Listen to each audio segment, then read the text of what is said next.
মেয়ে প্রত্যেক দিন বায়না ধরে নতুন কিছু তৈরি করে দিতে। আমি আর তেমন কিছু জানি না রেসিপি, আর এমনি খাবার তৈরিও তেমন কিছু জানি না। ইউটিউব থেকে যা কিছু দেখি সেটা ট্রাই করার চেষ্টা করি, আজকেও সেটাই করেছি। তাই আজকে একটু ভেজ ম্যাগি বানালাম। তারপরে এখানে দিলাম কমন সবজি শীতের, গাজর, মটরশুঁটি, দু একটা পিস বিনস, একটা কি দুটো বিনস দিয়েছি, আর একটু পেঁয়াজ কুচিয়ে দিলাম। ওটাকে ভাজা ভাজা করে হালকা করে মশলা দিলাম, লঙ্কাটা বাদ দিলাম কারণ বাচ্চা খাবে। আর আমার ছেলেকে দেবো না এটা, সে ছেলেকে কোনো দিন মশলা দিয়ে এখনও দেওয়া শুরু করিনি। তারপরে ভাগ্নির ছেলেটা আছে, ওটা খাবে।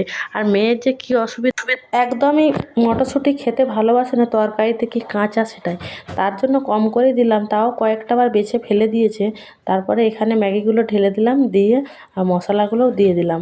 একটু বেশি বেশি করেই করলাম, বেশ অনেকটাই হয়েছিল, হয়তো ভিডিওতে কম মনে হচ্ছে।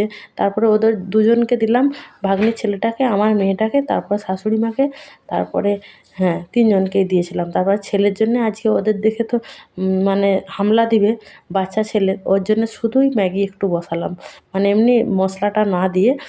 তার জন্য এখানে আমার ম্যাগি রান্না কমপ্লিট হয়ে গেছে। বেশ খেতে ভালোই হয়েছিল। মেয়ের কাছ থেকে আমি একটু টেস্ট করে দেখলাম, পরের বার বেশি করে করব যাতে নিজেরাও খেতে